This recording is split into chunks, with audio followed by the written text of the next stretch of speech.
오늘 말씀은 열왕기상 20장 13절부터 21절, 제목은 고관의 청년들로 하라 입니다. 엘리야 앞에 속된 말로 깡패와 같았던 아합은 아람의 베나닷 앞에서는 순한 양이 되고 말았습니다. 자신의 모든 은금과 아내들과 자녀들이 베나닷의 것이라고 하자 그대로 하겠다고 했기 때문입니다. 또한 베나닷을 향해 내 주 왕이여 라고 했습니다.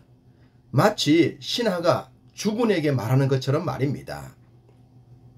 이전에 전쟁으로 붙은 적도 없고 싸워서 진 적도 없는데 그냥 처음부터 이렇게 꼬리를 내리고 깨갱하고 있습니다.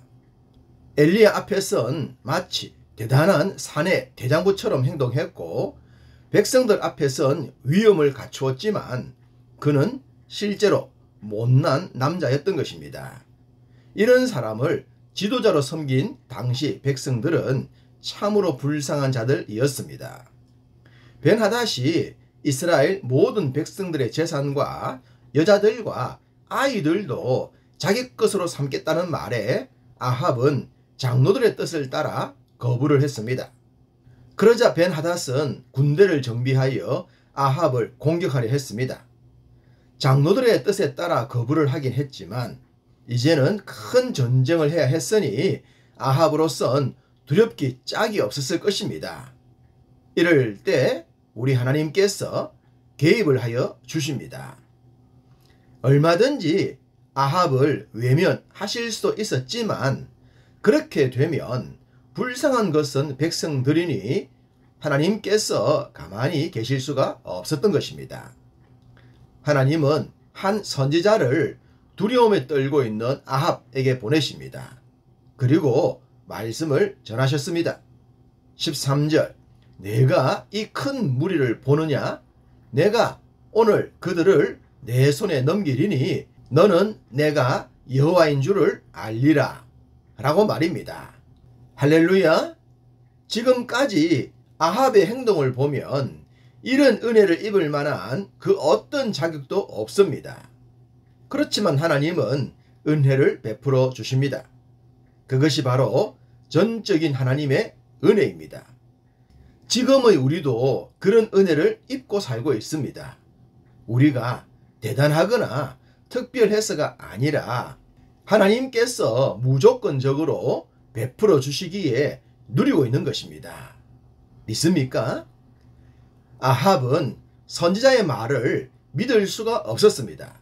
벤하닷이 32명의 왕들과 함께 이미 사마리아를 뺑 둘러 진을 쳤기 때문입니다. 소위 빠져나갈 구멍이 없었습니다. 그런데 그들을 자신의 손에 넘겨주겠다고 하십니다. 그러시면서 너는 내가 여호와인 줄을 알라 라고 하셨습니다. 하나님의 소망은 아주 소박해 보입니다. 우리가 대단한 일 하는 것을 기대하시는 것이 아니라 하나님 아버지를 우리가 믿기만을 바라시기 때문입니다. 이럴 때 하나님의 역사를 경험할 수가 있습니다. 우리의 믿음도 그러하기를 소망합니다. 아합은 궁금해서 물었습니다. 누구를 통하여 그렇게 하시리이까? 당연히 궁금할 수밖에 없었겠죠. 이런 자리에서 아멘 했다면 어떻게 해석을 해야 할까요? 묻고 묻는 것이 정상이라 사료됩니다. 하나님은 아합의 질문에 이렇게 말씀하십니다. 각 지방 고관의 청년들로 하리라 라고 말입니다. 고관의 청년들, 이들은 어떤 사람들일까요? 이들은 기드온의 300명의 용사들처럼 특별한 사람들일까요?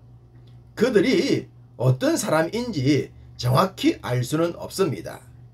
다만 하나님께서 선택하셨던 사람들이라는 것은 분명합니다. 아합은 누가 싸움을 시작할까요? 라는 질문도 했습니다. 하나님은 아합으로 하여금 시작하라고 하셨습니다. 베나닷이 아무리 강하더라도 공격할 때까지 기다리지 말고 먼저 공격을 하라고 말입니다. 마치 기드온의 전략과 비슷하게 말입니다. 아합은 지금까지 묵묵히 순종합니다. 다른 수가 없었겠지만 그래도 이렇게 순종하는 모습이 귀여워 보입니다. 아합이 고관의 청년들을 계수하니 232명에 불과했습니다. 기드온의 300명보다도 적습니다. 그리고 전쟁에 나갈 군인들을 세어보니 7,000명이었습니다. 왜 7,000명밖에 없었는지는 모르겠지만 어쨌든 이 전쟁에 동원된 자는 총 7,232명이었습니다. 7,000명. 바알에게 무릎을 꿇지 않았던 7,000명. 그런 숫자적 의미가 있는지는 잘 모르겠습니다. 어쨌든 총 7,232명으로 벤하닷과 32왕들의 군사들과 싸워야 했습니다. 한마디로 중과 부적이죠. 이렇게 하여 말도 되지 않는 싸움이 시작됩니다. 벤하닷은 여유가 충만했을 겁니다. 자신과 함께한 군사수가 많았고 이미 아합은 기가 죽은 상태였기 때문입니다.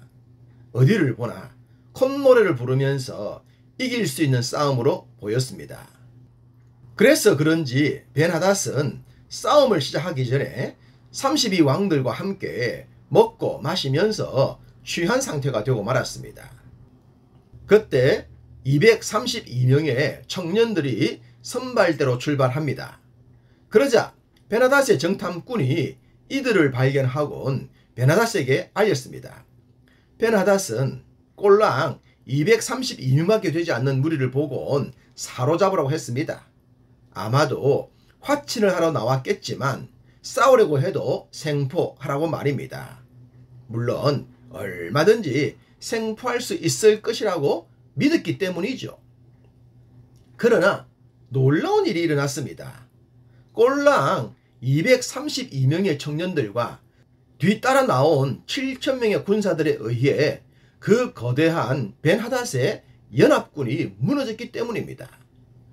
물론 이 모든 것은 하나님의 이끄심의 결과였죠.